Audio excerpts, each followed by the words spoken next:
سامعین کرام، آپ سن رہے ہیں ایک دلچسپ اردو جاسوسی کہانی جس کا نام ہے اناگیر۔ اس کہانی کے مصنف ہیں امجد جاوید اور یہ اس سلسلے کی قسط نمبر 54 ہے۔ مجھے امید ہے آپ کو میری یہ کاوش پسند آ رہی ہوگی۔ آپ نے اگر ابھی تک میرا چینل کہانی گھر سبسکرائب نہیں کیا تو ابھی میرے چینل کو سبسکرائب کر کے بیل نوٹیفیکیشن آن کر لیجئے تاکہ آنے والی ہر نئی کہانی کی اطلاع بر وقت آپ تک پہنچ سکے۔ تم مجھے دھمکی دے رہی ہو؟ میں ایک دم ہتھے سے اکھڑ گیا۔ اس لمحے میرا لہجہ کرخت اور ہتک آمیز ہو گیا۔ نہیں، ایسی بات نہیں ہے۔ اس بادہی کا مرنا بہت ضروری ہے آج راجویر، ورنہ میں نے جو تمہاری مدد کی اس کی اطلاع راکیش ورما تک پہنچ جائے گی اور وہ سب سمجھ جائے گا کہ میں کیا کر رہی ہوں۔ معاملہ میرے ہاتھ میں بالکل بھی نہیں رہے گا، اس نے مجھے سمجھاتے ہوئے نرم لہجے میں کہا۔ مجھ سے بحث مت کرو، اگر یہاں کے بارے میں کوئی انفارمیشن ہے تو بولو، تمہارا کوئی مخالف ہے تو اس کی بات کرو، میرا دماغ خراب نہیں کرو، سمجھی تم؟ میں نے غصے میں کہا تو بولی، اچھا میں پھر بات کرتی ہوں۔ اس کے ساتھ ہی فون بند کر دیا۔ میں نے فون جیب میں ڈالا تو شہباز صوفے پر نہیں تھا، وہ بات کے دوران اٹھ کر چلا گیا تھا۔ کچھ دیر بعد وہ مجھے سیڑھیاں اترتا ہوا دکھائی دیا۔ اس کے ہاتھ میں ایک بلٹ پروف جیکٹ تھی، وہ مجھے دیتے ہوئے بولا، اسے پہن لو۔ خیریت ہے؟ کہیں جنگ پر جانا ہے؟ یہی سمجھ لو، اس نے انتہائی سنجیدگی سے کہا۔ خیریت ہے نا؟ میں نے پوچھا۔ اسے پہنو تو چلیں، اس نے کہا تو میں نے جیکٹ پکڑی اور باہر کی جانب چل دیا۔ وہ بھی میرے پیچھے پورچ تک آ گیا۔ میں نے گاڑی میں بیٹھ کر جیکٹ پہنی۔ اس دوران وہ ڈرائیونگ سیٹ پر آن بیٹھا۔ وہ گاڑی روڈ پر لا کر بولا، کہو تو آج ہی ملک زاہد کو پار کر دے۔ وہ کیسے؟ میں نے سنجیدگی سے پوچھا۔ بتاتا ہوں، یہ کہہ کر اس نے سامنے دیکھ کر رفتار کم کی اور بولا، ابھی اس وقت وہ پولیس کے ایک اعلیٰ آفیسر کے پاس بیٹھا ہے، اس کے ساتھ 2-3 ممبر اسمبلی بھی موجود ہیں۔ وہ یہی کہہ رہے ہیں کہ پرچہ ان کے مخالفین پر ڈالا جائے اور ملک حامد کا اغوا بھی۔ اچھا، ویسے حامد کا پرچہ درج ہو گیا ہے؟ ابھی کچھ بھی نہیں ہوا نا، یہی تو بات ہے۔ وہ مخالفین پر پرچہ درج کروانا چاہتے ہیں، وہ بھی تگڑے بندے ہیں۔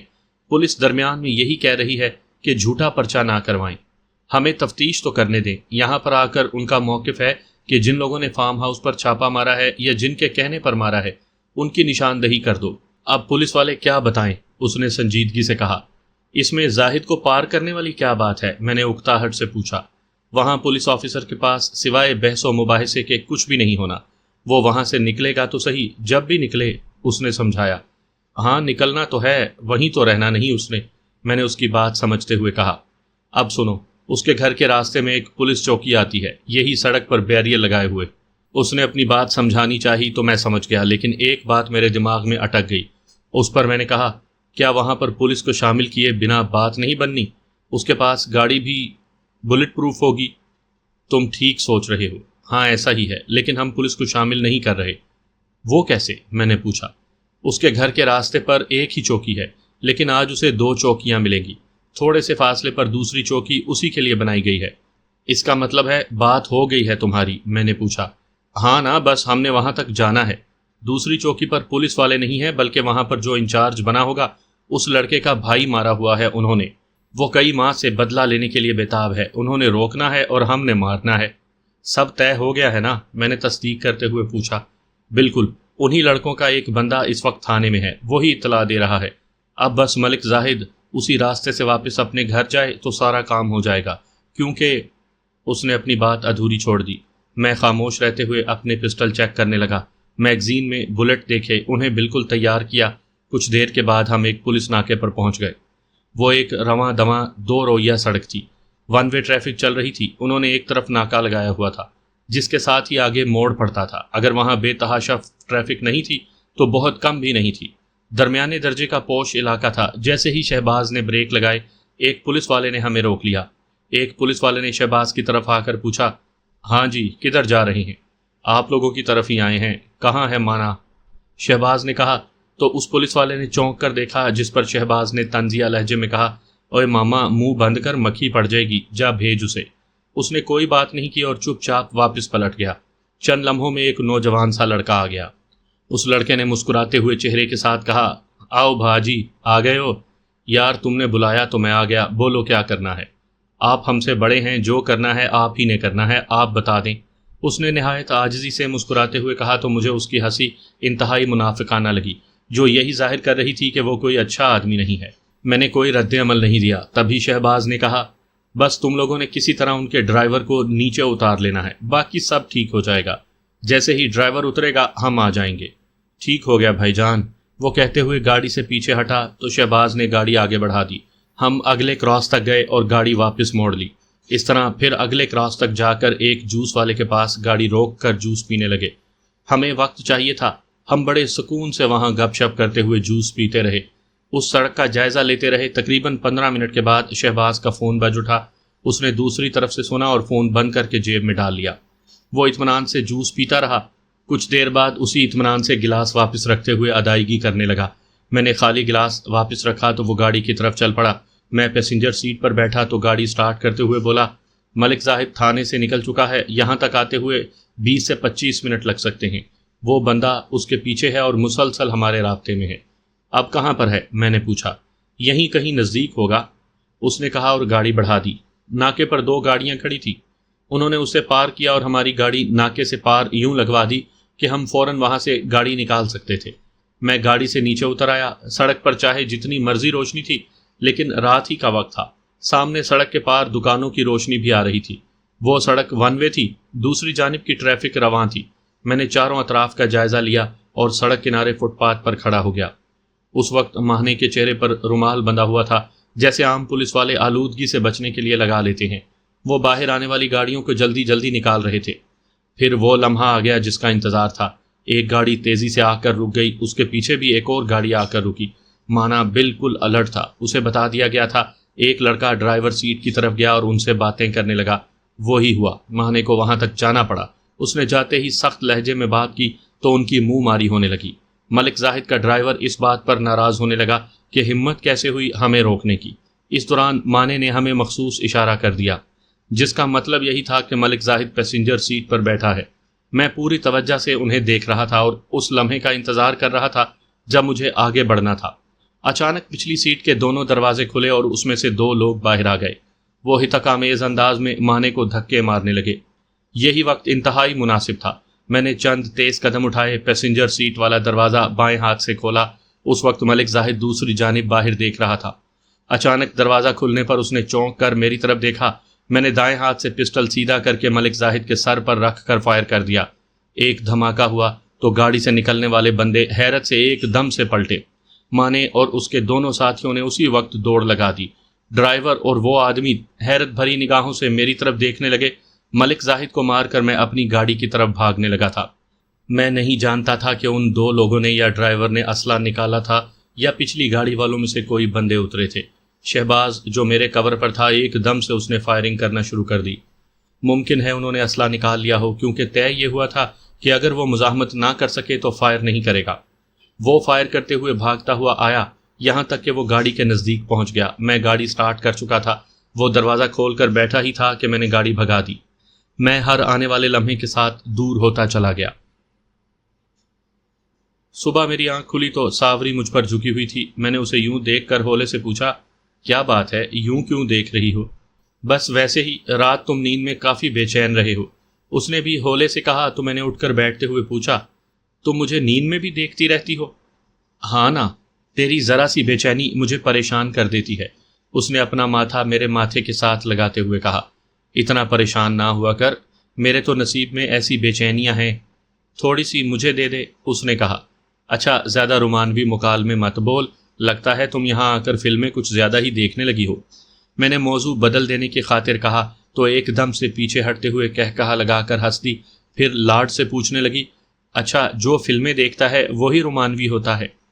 اصل بات کیا ہے وہ بتا، میں نے پوچھا۔ کچھ نہیں، تم چند دنوں سے مصروف ہونا، گھر میں کم نظر آتے ہو، اس لیے تم پر پیار آ رہا ہے۔ اٹھو، وہ تمہاری پوجا کا بار بار فون آ رہا ہے۔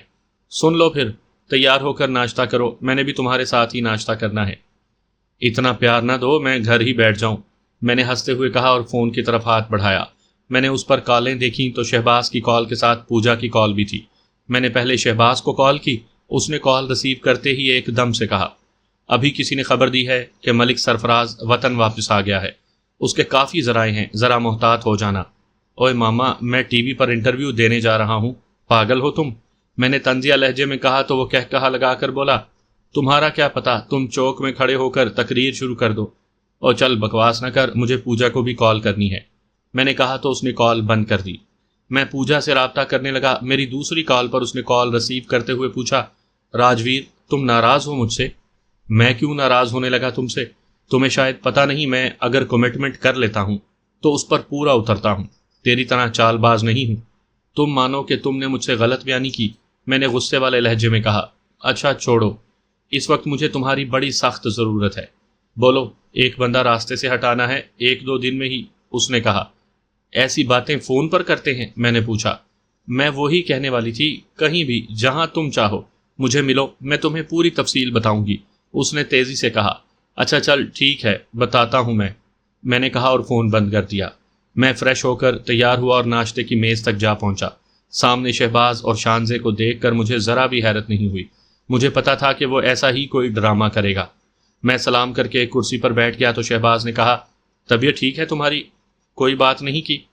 مجھے تیری سمجھ میں آ رہی ہے، مجھ سے مزید کچھ نہیں کہا گیا۔ مجھے تو میرا ماں باپ نہیں سمجھ سکا، تم نے کیا سمجھنا ہے؟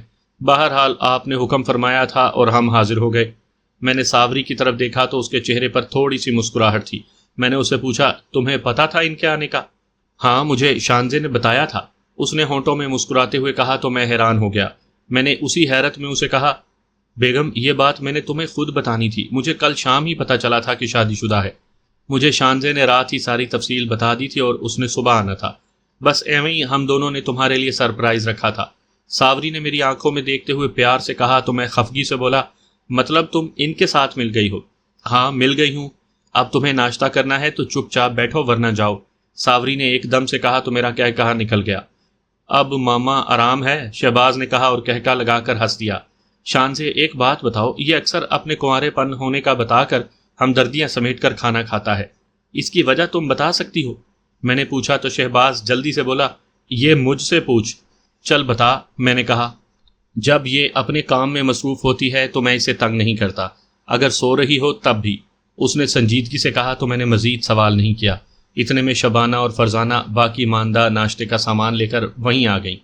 خوشگوار ماحول میں ناشتہ کر کے فرزانہ اور شبانہ سب سامان سمیٹنے لگیں۔ ساوری اور شانزے ایک طرف جا کر صوفے پر بیٹھ گئیں۔ میں شہباز کو پوجا کے فون کے بارے میں بتانے لگا۔ اس نے پوری توجہ سے میری بات سنی، پھر سوچنے لگا۔ کچھ دیر بعد اس نے سنجیدگی سے کہا، یار اسے کس سے اس طرح کا خطرہ ہو سکتا ہے، چلو دیکھ لیتے ہیں کیا بات کرتی ہے۔ ٹھیک ہے، ڈن ہو گیا، میں نے کہا تو وہ کچھ دیر میری طرف دیکھتا رہا، پھر شرارت سے بولا، وہ دیکھ سامنے میری بیگم، پڑھی لکھی IT ماہر، اوپر سے رج کے خوبصورت نازک سی۔ تو پھر میں کیا کروں؟ میں نے اس کی بات نہ سمجھتے ہوئے پوچھا۔ اپنی دیکھ، وہی ان پڑھ صحرا کی رہنے والی، معاف کرنا اتنی سونی بھی نہیں ہے، اس نے کافی حد تک نخوت سے کہا۔ تو کہنا کیا چاہتا ہے؟ میں نے حیرت سے پوچھا۔ یہی کہ تیری اور میری بیگم میں زمین آسمان کا فرق ہے، اس نے پھر اسی نخوت سے کہا تو مجھے اس کی شرارت کی سمجھ تو نہ آ سکی، لیکن میں نے فوراً بے ساختہ ایک طرف اشارہ کرتے ہوئے کہا، ساوری وہ دیکھ فائر۔ ساوری نے ایک پل نہیں لگایا، نیفے میں اڑسا ہوا پسٹل نکالا اور جس طرف میں نے اشارہ کیا تھا وہاں فائر کر دیا، جس کی آواز سے پورا گھر گونج اٹھا۔ شانزے دونوں کانوں پر ہاتھ رکھ کر چیخ مارتے ہوئے صوفے پر لیٹ گئی۔ فرزانہ اور شبانہ فوراً ہی نمودار ہو گئیں، ان کے ہاتھ میں پسٹل تھے۔ ایک لمحے میں ہلچل مچ گئی۔ ساوری ہاتھ میں پسٹل لیے اسی طرف دیکھ رہی تھی۔ کچھ نہیں ہوا، پرسکون ہو جاؤ، میں نے کہا تو سب میری طرف دیکھنے لگے۔ شانزے حیرت سے ساوری کو دیکھتے ہوئے صوفے سے اٹھنے لگی، تبھی میں نے شہباز کے کاندھے پر ہاتھ رکھتے ہوئے کہا، یہ ہے زمین اور آسمان کا فرق۔ پہلے تو میری طرف دیکھ کر زیر لب مسکراتا رہا، پھر کہا لگا کر ہنس دیا۔ یہ کیا تھا؟ شانزے نے کافی حد تک ناراضگی سے کہا تو وہ خود ہی بات بتانے لگا۔ ساری بات بتا کر کہا، شانزے یہ ہے وہ ٹائمنگ جسے تم نے اچیو کرنا ہے۔ او خدایا! شانزے نے اپنا سر پکڑ لیا، پھر ناراض ہوتے ہوئے بولی، یہ بندہ مجھے شوٹنگ سکھا کر ہی رہے گا، چل آ اوپر میرے کمرے میں چلتے ہیں، ساوری نے کہا اور وہ اوپر کی طرف جانے لگیں تو شہباز نے مسکراتے ہوئے کہا، اب میری طرف کیا دیکھ رہا ہے، چل نکلیں آفس کی طرف۔ میں نے ایک دم سے کہا لگا دیا، پھر اس کے ساتھ باہر نکل پڑا۔ آفس آنے تک شہباز نے مجھے تازہ ترین صورتحال سے آگاہ کیا۔ ایک ہی دن میں دادو پہلوان اور ملک زاہد کا قتل پورے شہر میں ہلچل مچا دینے کے لیے کافی تھا، خاص طور پر انڈر ورلڈ میں سراسیمگی پھیل گئی تھی۔ اصل میں حیرت، خوف اور ڈر اس وقت تک رہتا ہے جب تک ہونے والے واقعے کی سمجھ نہ آ رہی ہو۔ جیسے ہی سمجھ آ جاتی ہے، حیرت، ڈر اور خوف ختم ہو جاتا ہے، اور پھر اس کی مزاحمت یا مقابلہ کرنے کی سمجھ آنے لگتی ہے۔ لاہور انڈر ورلڈ میں کسی کو یہ پتہ نہیں تھا کہ یہ قتل کس نے کیے ہیں۔ میں نے دودے پہلوان کو ختم کرتے وقت جو پیغام دیا تھا وہ کسی کی سمجھ میں نہیں آ رہا تھا۔ دودے پہلوان نے ملک زاہد کے لیے جن لوگوں کو ایک ہی رات میں تنگ کیا تھا، ان میں اتنی ہمت نہیں تھی کہ وہ دودے کو یوں مار دے۔ حالانکہ یہ غلط سوچ تھی۔ یہ غنڈے اور بدماش لوہے کے تو بنے ہوئے نہیں ہیں، یا انہیں موت نہیں آتی۔ ایک چھوٹی سی بلٹ ان کا ویسا ہی سینہ چیرتی ہے جس طرح ایک کمزور آدمی کا۔ ان دونوں کے ختم ہونے سے جہاں بہت سارے لوگوں نے سکھ کا سانس لیا تھا، وہیں کئی سارے لوگوں پر خوف بھی طاری ہو گیا تھا۔ وہ سوچ رہے تھے کہ یہ کون سی بلا شہر میں وارد ہو گئی ہے جس نے ایک ہی حلے میں ملک سرفراز کے بیٹوں کو اور اس کے حاشیہ برداروں کو ختم کر کے رکھ دیا تھا۔ حبیب کھوکر کہاں ہے؟ اس کا پتہ نہیں چل رہا، وہ رات ہی سے غائب ہے، شہباز نے سوچتے ہوئے کہا۔ کوئی معلومات، کوئی سراغ؟ میں نے پوچھا۔ مجھے بھی حیرت ہو رہی ہے، یہ فطری رد عمل ہے۔ اس نے چھپنا ہی تھا۔ ملک زاہد کا سب سے بڑا سپورٹر وہی تھا، وہی اداروں پر دباؤ ڈالتا تھا۔ وہ بے وقوف نہیں ہے کہ ان حالات میں بھی اپنے لیے خطرہ محسوس نہ کرے۔ اس نے سمجھانے والے انداز میں کہا تو میں دبے دبے غصے میں کہنے لگا، میرا خیال ہے اس پر توجہ دی جائے۔ وہ جس بل میں بھی جا گھسا ہے نا، وہاں سے نکال کر اس کا معاملہ بھی صاف کر دیا جائے تاکہ ان لوگوں کے ساتھ دوسروں کو بھی سمجھ آ جائے۔ تم ٹھیک کہتے ہو، یہی وہ دائرہ ہے جس میں ہم ابھی تک پھنسے ہوئے ہیں۔ یہاں سے نکل جانا چاہیے، کرتے ہیں کچھ، شہباز نے کہا اور گاڑی کی رفتار تیز کر دی۔ ہم ابھی آفس سے تھوڑے دور تھے کہ پوجا کا فون آ گیا۔ میری آواز سنتے ہی بولی، مجھے بتایا نہیں پھر تم نے کہ کہاں ہو تم؟ اتنی جلدی کس بات کی ہے؟ میں نے اجنبی سے لہجے میں پوچھا۔ ہاں ہے نا، ملو مجھے، اس نے سختی سے کہا۔ اوکے، بولو کہاں ہو تم؟ میں نے پوچھا۔ تم بولو، میں پہنچ جاؤں گی، اس نے تیزی سے کہا۔ ریس کورس پارک میں آ جاؤ، میں نے کہا تو فوراً بولی، ڈن ہو گیا، میں 15 منٹ میں آ رہی ہوں۔ میں نے فون بند کر کے شہباز کی طرف دیکھا تو اس نے رفتار آہستہ کرتے ہوئے گاڑی سائڈ پر لگاتے ہوئے کہا، تم آؤ، گاڑی چلاؤ، میں وہاں فیلڈنگ لگاتا ہوں۔ کچھ دیر بعد میں گاڑی چلا رہا تھا اور وہ فون پر مصروف ہو گیا۔ تقریباً 15 منٹ کے بعد ہم پارک جا پہنچے۔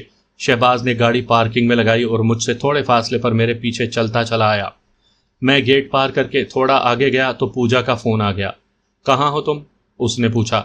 میں یہیں پارک میں ہوں، میں نے بتایا۔ میں بھی آ گئی ہوں، یہ آبشار کے پاس کھڑی ہوں، اس نے کہا تو میں نے ادھر ادھر دیکھا۔ تھوڑی دور ایک مصنوعی آبشار تھی، میں وہاں تک چلا گیا۔ وہ ایک لان میں ٹہل رہی تھی۔ وہ بالکل کسی لاہوری لڑکی کی مانند دکھائی دے رہی تھی۔ اس نے شلوار قمیض پہنی تھی، ایک چادر لی تھی اور اس پر حجاب تھا، کلائی میں ایک چھوٹا سا پرس اور ہاتھ میں سیل فون۔ میں نے شہباز کی طرف دیکھا، وہ کسی اجنبی کی مانند مجھ پر نگاہ رکھے ہوئے تھا۔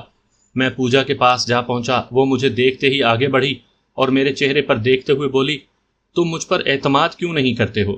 یہ فضول سوال ہے، آؤ ادھر بینچ پر بیٹھیں، میں نے کہا اور ایک سنگی بینچ پر جا بیٹھا۔ وہ میرے ساتھ آ کر بیٹھ گئی تو میں نے پوچھا، بولو کیا کہنا ہے؟ میں نے کہا تھا ایک آدمی کو راستے سے ہٹانا ہے، وہ نہ صرف میرے لیے بلکہ تمہارے لیے بھی خطرناک ہے۔ اس کے عوض میں تمہیں جو بتانے جا رہی ہوں وہ نہ جانے کتنی زندگیوں کا سوال ہے۔ کچھ بتاؤ گی بھی یا پہیلیاں ڈالتی رہو گی؟ میں نے چڑھتے ہوئے کہا۔ تو سنو پھر، راکیش ورما کا جو یہاں پر نیٹ ورک کام کر رہا ہے، اس نے فیصلہ کر لیا ہے کہ آج کل میں ایک بم دھماکہ کرنا ہے۔ اس کے لیے انہوں نے ایک خودکش بم کار کا بندوبست کر لیا ہوا ہے۔ اس وقت وہ ان لوگوں کے پاس موجود ہے، کسی بھی وقت کسی بھی جگہ وہ خودکش کہیں نہ کہیں خود کو بلاسٹ کر دے گا، اس نے تفصیل بتاتے ہوئے کہا۔ کہاں پر رکھا ہے اس خودکش بمبار کو؟ میں نے پوچھا۔ یہ مجھے نہیں پتا، لیکن پورا پلان تیار ہے، صرف مناسب وقت اور جگہ کا فیصلہ کرنا ہے، اس نے کاندھے اچکاتے ہوئے کہا۔ مناسب وقت اور مناسب جگہ، میں نے بڑبڑاتے ہوئے کہا تو تیزی سے بولی، یہ جو ملک زاہد اور اس کا دوست ایک پہلوان قتل ہوا ہے، ملک زاہد کا بھائی بھی اغوا ہوا ہے، ہو سکتا ہے اس کی کوئی احتجاجی ریلی نکالی جائے، اس میں کوئی ایسا کیا جائے۔ کچھ بھی ممکن ہے، میں نے انتہائی بے چینی سے کہا، لیکن اپنی پوری کوشش کی کہ میری بے چینی کا احساس پوجا کو نہ ہو۔ ہاں ہو سکتا ہے، اس سے ہٹ کر ہو، اس نے تشویش سے کہا۔ تم بتاؤ تم نے کسے صاف کرنا ہے؟ میں نے پوچھا۔ وہ کوئی دوسرا نہیں، وہی ہے جس نے خودکش بمبار کو رکھا ہوا ہے، اس کے لوگ اسے چھپائے ہوئے ہیں، پوجا نے قدرے محتاط انداز میں کہا۔ کون ہے وہ؟ میں نے اکتاہٹ سے پوچھا۔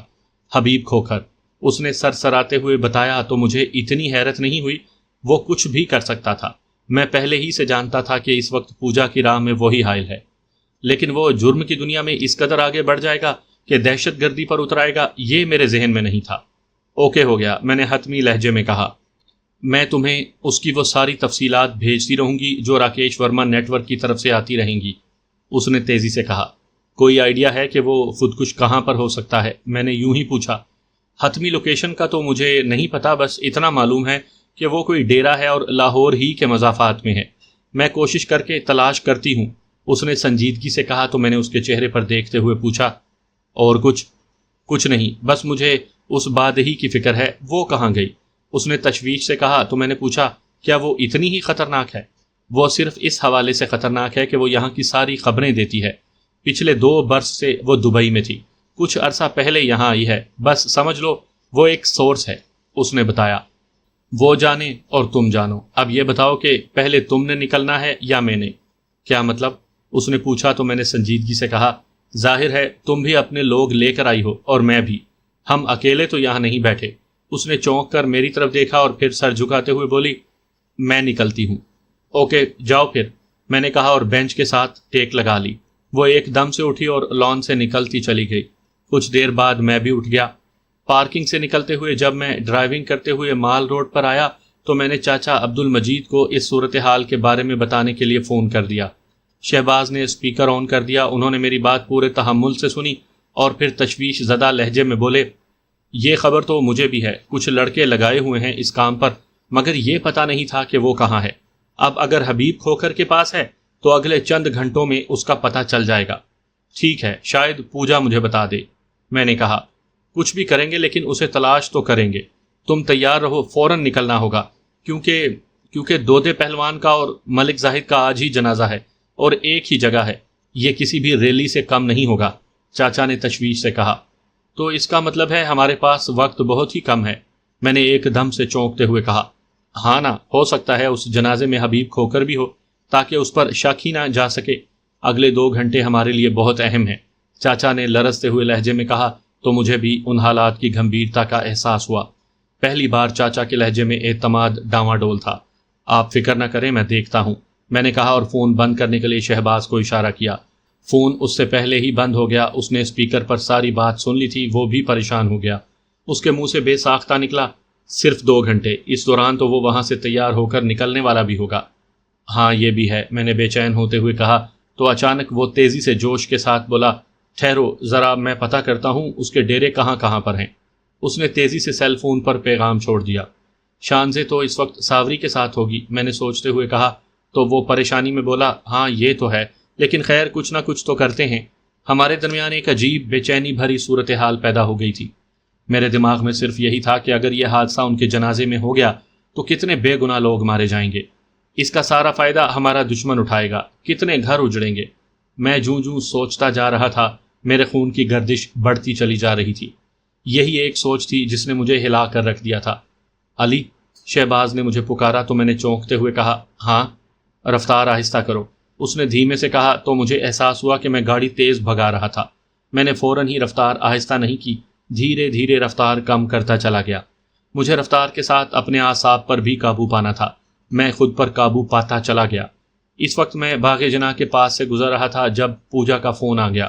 شہباز نے کال ریسیو کرتے ہوئے اسپیکر آن کر دیا۔ ہاں بولو، میں نے کہا۔ یہاں کوئی سگیاں پل ہے؟ اس نے پوچھا۔ ہاں ہے، میں نے جواب دیا۔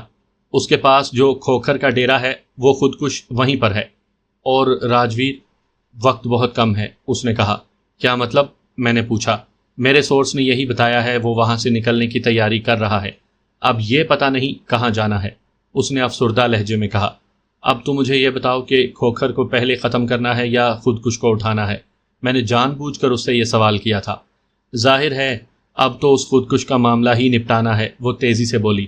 چل پھر، تیرا اور میرا وعدہ رہا، تیرا کام میں کروں گا، اپنے سورس سے رابطہ رکھ اور وہ جتنا مانگتا ہے اسے دے، سمجھو وہ میری طرف سے ہوگا۔ میں نے انتہائی جذباتی لہجے میں کہا تو وہ بولی، میں تمہارے جذبات سمجھ رہی ہوں، اور پوجا اگر خدا نہ خاصہ یہ حادثہ ہو گیا تو پھر تم جانتی ہو کہ میں کیا کروں گا، ایک بندے کے بدلے میں 10 بندے ماروں گا۔ میرا لہجہ ایک دم سے وحشتناک ہو گیا تو وہ تیزی سے بولی، نہیں ایسا نہیں ہوگا، میں پوری کوشش کرتی ہوں۔ یہ کہتے ہی اس نے کال بند کر دی۔ باتوں کے دوران میں انارکلی کے پاس آ گیا تھا۔ میں نے لاشعوری طور پر گاڑی کا رخ اسی طرف کر لیا تھا۔ سگیاں پل کے پاس شہباز بڑبڑایا اور تیزی سے فون پر پیغام بھیج دیا۔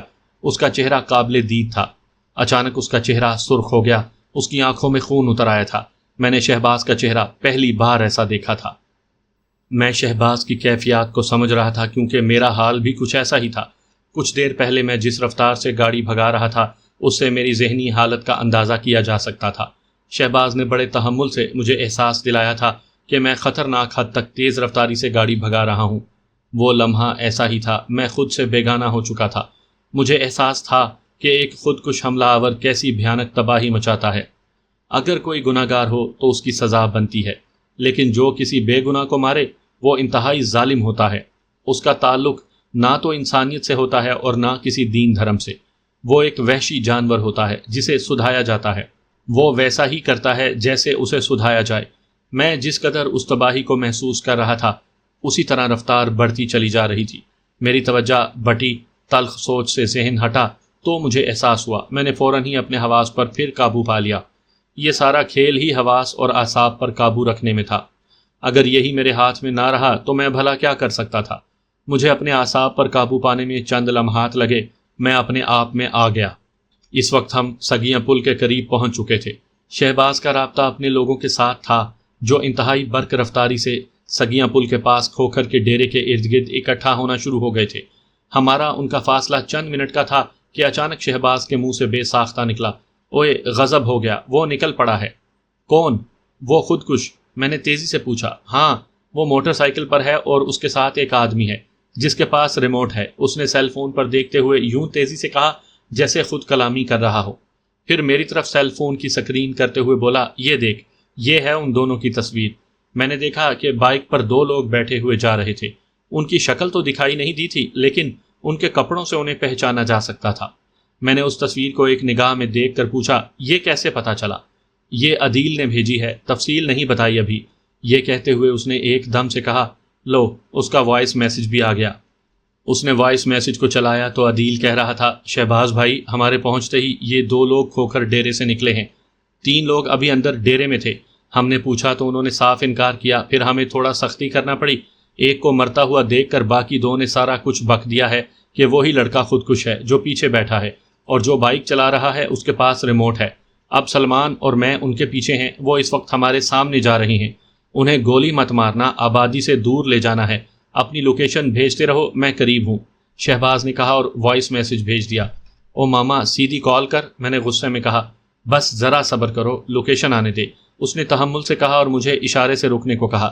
میں نے سڑک کنارے گاڑی کھڑی کر دی۔ وہ جلدی سے ڈرائیونگ سیٹ پر آن بیٹھا اور گاڑی بڑھاتے ہوئے بولا، ابھی جوہر ٹاؤن تک پہنچنے میں انہیں تھوڑا وقت لگے گا، یہی کوئی 20 منٹ۔ اسی دوران میں اسے چھاپ لوں گا، تم فکر نہ کرو، بس یہ کرو کہ تیرے پسٹل میں گولیاں ختم نہیں ہونی چاہیے، اس نے خالص لاہوری لہجے میں کہتے ہوئے فون ڈیش بورڈ پر نصب کر دیا۔ میں خاموش ہو گیا۔ جیسے ہی اس نے گاڑی بڑھائی اسی لمحے لوکیشن آ گئی۔ وہ رش ڈرائیونگ کرتا ہوا چلتا چلا جا رہا تھا۔ میں دل ہی دل میں دعا مانگ رہا تھا کہ وہ خودکش کسی نہ کسی طرح آبادی سے باہر نکل جائے، پھر انہیں قابو کیا جا سکتا ہے۔ یہ قابو کیسے کرنا تھا اس کا کوئی آئیڈیا میرے دماغ میں نہیں تھا، اور نہ ہی ذہن میں دور دور تک کوئی پلان تھا۔ باقی سارے؟ میں نے سر سراتے ہوئے پوچھا۔ وہ بھی پیچھے ہیں، شکر کرو کہ آبادی سے دور رہ کر ہی جوہر ٹاؤن پہنچنے کی کوشش میں ہیں، اب انہیں راوی کی طرف لے جانا ہوگا، اس نے کہا اور سامنے کی طرف دیکھتے ہوئے پوری توجہ ڈرائیونگ پر لگا دی۔ میرا خون تیزی سے گردش کر رہا تھا لیکن میں بے بس تھا۔ جی چاہ رہا تھا کہ اڑ کر وہاں تک پہنچ جاؤں جہاں وہ خودکش حملہ آور جا رہا تھا۔ تھوڑا سا ہی صحیح وقت ملنے کے باعث ایک دم سے میرا حوصلہ بڑھ گیا تھا۔ انہوں نے اپنی طرف سے یہ بالکل ٹھیک کیا تھا کہ آبادی سے ہٹ کر چلیں اور پھر اپنے ٹاسک کے قریب پہنچ کر رش میں جائیں۔ انہوں نے خودکش کو آبادی سے باہر رکھنے کا فیصلہ کیا تھا تو ٹھیک کیا تھا۔ وہ ایسا ہی علاقہ تھا، دریائے راوی کے بے آباد کنارے پر ان کا ڈیرا تھا۔ اب وہاں سے وہ جوہر ٹاؤن کی طرف بڑھ رہے تھے، اس طرح وہ محفوظ طریقے سے اور جلدی پہنچ جانے والے تھے۔ یہ لاہور کا مضافاتی علاقہ تھا جس میں اتنا رش نہیں تھا۔ شہباز نے اچانک گاڑی ایک چھوٹی سی گلی میں ڈال دی۔ یہ بہت بڑا رسک تھا اور دیوانگی کی انتہا بھی۔ اگر کہیں بھی آگے رکاوٹ آ جاتی تو یہاں سے نکلنا انتہائی مشکل تھا۔ ایسے سنسنی خیز لمحات میں اسے ٹوکنا بھی پاگل پن تھا۔ میں نے فوری طور پر دوسرا آپشن سوچ لیا۔ مجھے کسی بھی شخص سے موٹر سائیکل یا کوئی دوسری سواری چھیننی تھی تاہم میں خاموشی سے دیکھتا رہا۔ اگلے 3 منٹ کے بعد میرا یہ خیال غلط ثابت ہوا۔ یہ اگر تنگ گلی تھی تو چھوٹی سی بھی تھی۔ شہباز نے گھوم کر پیچھے جانے کے بجائے شارٹ کٹ مارا تھا۔ سامنے ایک سوڈا واٹر کا ڈیپو نظر آیا، اس کے ساتھ ہی بڑی ساری گلی دکھائی دی جس میں وہی موٹر سائیکل سوار جا رہے تھے جن کی تصویر ہم تھوڑی دیر پہلے دیکھ چکے تھے۔ شہباز کے جبڑے بھینچ گئے اور میرا بھی خون کھولنے لگا۔ یہ جذباتیت کا نہیں، حوصلے، صبر اور عقل سے کام لینے کا وقت تھا۔ شہباز نے گاڑی ان کے قریب کر دی، پھر ان کے اتنا قریب لے گیا کہ موٹر سائیکل چلانے والے نے ایک بار شہباز کی طرف حیرت سے دیکھا۔ تبھی شہباز نے کھڑکی سے سر نکال کر تیزی سے کہا، اوئے اتنی دیر کر دی تم لوگوں نے، چلو میرے پیچھے آؤ۔ اس پر موٹر سائیکل چلانے والے نے حیرت سے شہباز کو دیکھا اور حیرت انگیز لہجے میں بولا، کیا بات ہے بھائی؟ اوئے دیر ہو گئی ہے، میں تجھے شارٹ کٹ سے لے جانے آیا ہوں، تیز چل ذرا۔ شہباز نے باہر دیکھتے ہوئے کہا اور گاڑی کی رفتار بڑھا دی۔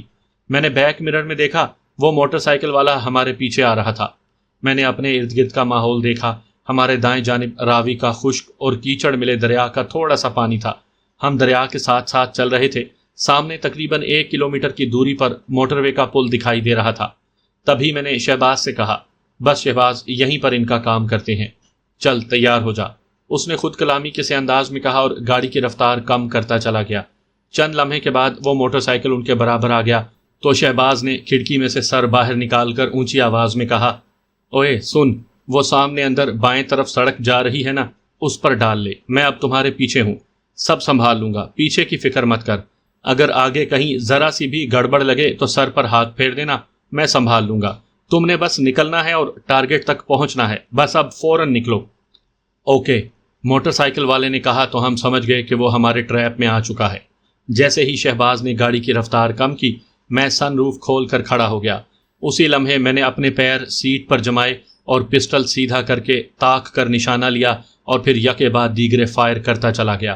شہباز نے کسی ممکنہ دھماکے کی وجہ سے گاڑی کو بریک لگا دیے۔ دھماکہ تو نہیں ہوا، لیکن موٹر سائیکل ڈگمگایا اور وہ دونوں گر گئے۔ پیچھے بیٹھے ہوئے خودکش کو فائر لگ چکا تھا۔ میرے خیال میں وہ اس وقت تک بھیانک نہیں ہو سکتا تھا جب تک وہ ریموٹ سے خودکش جیکٹ نہ پھاڑتا۔ میرے پسٹل کا میگزین ختم ہو گیا تھا۔ میں نے جذبات میں ساری گولیاں چلا دی تھی۔ جب تک میں نے میگزین بدلا، موٹر سائیکل چلانے والا گر کر اٹھ چکا تھا۔ وہ حواس باختہ ہو کر دریا کی جانب لنگڑاتا ہوا بھاگا۔ خودکش وہیں ڈھیر ہو گیا تھا۔ شہباز نے گاڑی نیم دائرے میں گھما دی اور خودکش سے دور ہوتا چلا گیا، لیکن دریا کی جانب بھاگتے ہوئے شخص کے قریب ہونے لگا۔ میں نے اس کا نشانہ لے کر فائر کر دیا۔ تیسری یا چوتھی گولی اس کی کمر پر لگی تھی۔ وہ لہرایا اور کیچڑ میں گر گیا۔ میں نے سارا میگزین اسی پر خالی کر دیا۔ میں جب واپس سیٹ پر آ کر بیٹھا تو میرے پورے بدن سے پسینہ پھوٹ چکا تھا۔ میرے حواس بے قابو ہو رہے تھے۔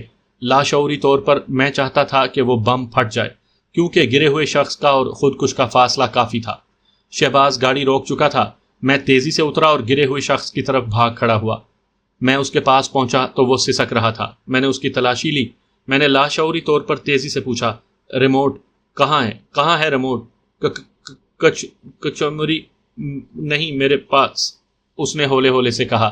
یہ کہتے ہوئے اس نے یوں اشارہ کیا جس کی مجھے ذرا بھی سمجھ نہیں آئی تھی۔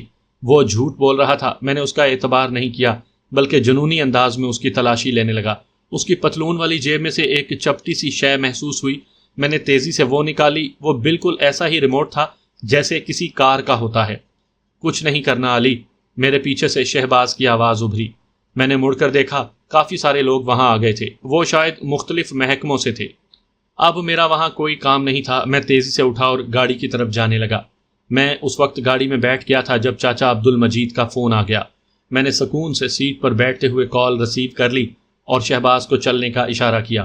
میرے ہیلو کے جواب میں وہ بولے، اب اس خودکش کو بھول جاؤ اور جتنی جلدی ہو سکے حبیب کھوکھر تک پہنچنے کی کوشش کرو۔ میں سمجھا نہیں۔ میں نے اپنے حواس بحال کرتے ہوئے پوچھا، اسے پتہ چل گیا ہے کہ یہاں کیا ہوا ہے؟ اور چاچا نے کہا تو میں نے حیرت سے پوچھا، اتنی جلدی کیسے؟ پہلے ڈیرے پر چھاپا پڑنے کی اطلاع ملی اور پھر خودکش کے پیچھے چھوڑے بندوں نے اطلاع دی ہے۔ شکر کرو وہ ڈر کر بنا فائرنگ کیے پلٹ گئے، ورنہ اب تک۔ خیر، حبیب کھوکھر جنازہ چھوڑ کر نکل گیا ہے، چاچا نے تیزی سے بتایا۔ وہ نگاہ میں ہے؟ میں نے پوچھا۔ تھوڑی دیر پہلے نگاہوں میں تھا، لڑکے بتا رہی ہیں کہ اب وہ غائب ہے۔ کچھ لڑکے اس کے پیچھے گئے تو ہیں، لیکن حبیب کھوکھر ان کے بس کی بات نہیں۔ تم دونوں پہنچو، تمہیں رابطہ ملتا جائے گا، چاچا نے متوحش لہجے میں کہا۔ اوکے، ہم نکل رہے ہیں۔ میں نے کہا اور فون بند کر دیا۔ میں نے دیکھا شہباز موٹر وے کے نیچے سے بائیں جانب گھومتی ہوئی سڑک کے قریب پہنچ چکا تھا۔ میں نے اسے چاچا کی بات سمجھائی تو اس نے اس بات میں سر ہلا دیا۔ اس کی پوری توجہ سڑک پر تھی۔ حبیب کھوکھر جس تیزی سے جنازہ گاہ سے نکلا تھا اسی تیزی سے لڑکوں کی نگاہوں سے اوجھل بھی ہوا تھا۔ لڑکوں سے پوچھنے پر یہی معلوم ہوا تھا کہ وہ پارکنگ تک تو نگاہوں میں تھا، وہاں پہنچ کر کہیں غائب ہو گیا۔ حبیب کھوکھر کے لیے یہ کوئی نئی بات نہیں تھی، اس نے ایسے ہی کاموں میں ساری زندگی گزاری تھی۔ اگر وہ ایسا شاطر اور زیرک دماغ نہ رکھتا تو لاہور کے انڈر ورلڈ میں کب کا کہیں کھو چکا ہوتا۔ وہ ایک ہی لمحے میں سمجھ گیا ہوگا کہ جو لوگ ایک خود کش تک پہنچ سکتے ہیں تو اس کے بھیجنے والے تک بھی رسائی کر سکتے ہیں۔ اس کے غائب ہو جانے کی اطلاع ہمیں جوہر ٹاؤن کے بالکل پاس پہنچ جانے پر ملی۔ اس وقت ہم نیاز بیگ روڈ پر تھے۔ اب کیا کریں؟ شہباز نے جھنجھلاتے ہوئے کہا۔ کوئی بات نہیں، کہاں جائے گا؟ میں نے سکون سے کہا۔ ابھی تو چلا گیا ہے، اسے تلاش کرنے میں جو خجالت ہونے والی ہے میں اس سے بڑا کتراتا ہوں۔ اس نے اکتاہٹ بھرے لہجے میں کہا تو میں نے اسی پرسکون لہجے میں اس سے مخاطب ہو کر کہا، تو پھر ایسا کرو، یہاں گاڑی روکو، اتر کر یہاں سے ٹیکسی لو اور سیدھے گھر پہنچ جاؤ، میں آ جاتا ہوں۔ اوے واہ واہ اوے ماما تیرے مشورے، اس نے کہہ لگاتے ہوئے کہا، پھر اس ساری اکتاہٹ کو ایک لمحے میں ہی اڑا کر رکھ دیا۔ کیوں، اچھا نہیں لگا یہ مشورہ؟ میں نے ہنستے ہوئے پوچھا۔ ابھی تو کھانے کو بند کر رہا ہے، بول بھوک لگی ہے تمہیں؟ اس نے یوں پوچھا جیسے ہمارے درمیان پہلے کوئی بات ہی نہیں ہوئی۔ لگی تو ہے، میں نے دھیمے سے کہا۔ چل پھر کھانا کھاتے ہیں، اس نے کہا تو میں خاموش رہا۔ وہ اسی روڈ پر سیدھا چلتا چلا گیا، میں خاموش رہا، یہاں تک کہ وہ ایک اوپن ایئر ریسٹورانٹ میں جا رکا۔ گاڑی پارکنگ میں لگا کر ہم فریش ہوئے اور گاڑی کے قریب ہی پرسکون جگہ پر جا بیٹھے۔ دھوپ اتنی نرم تھی جیسے ملائم سی چادر ہو۔ بڑی نرم دھوپ ہے، میں نے یوں ہی کہا تو شہباز ہنستے ہوئے بولا، تجھے تو نرم ہی لگتی ہے، تم ہو روہی کے رہنے والے، تم تو گرمیوں میں بھی کمبل لے کر سوتے ہو۔ چلو مجھے تو پتا ہے کہ میں روہی کا ہوں، لیکن تمہارا تو پتا ہی نہیں کہ تم کہاں کے ہو۔ میں نے اس کے شرارتی جملے کا جواب دیا تو وہ ایک دم سے بجھ گیا۔ اس کے چہرے پر پھیلی ہوئی شرارتی چمک ایک دم سے مدھم ہو کر رہ گئی۔ مجھے لگا جیسے میں نے اس کی دکھتی رگ پر ہاتھ رکھ دیا ہو۔ ایک لمحے کے لیے مجھے افسوس ہوا کہ شاید نہیں بلکہ یقیناً میں نے انجانے میں کوئی غلط بات کہہ دی ہے۔ میں نے بات بدلتے ہوئے پوچھا، تم نے کچھ دیر پہلے کھوکھر کے ڈیروں کے بارے میں پوچھا تھا، پتہ چلا کہاں کہاں ہیں اس کے ڈیرے؟ کھوکھر اتنا پاگل نہیں ہے کہ وہ اپنے کسی ڈیرے پر جائے گا۔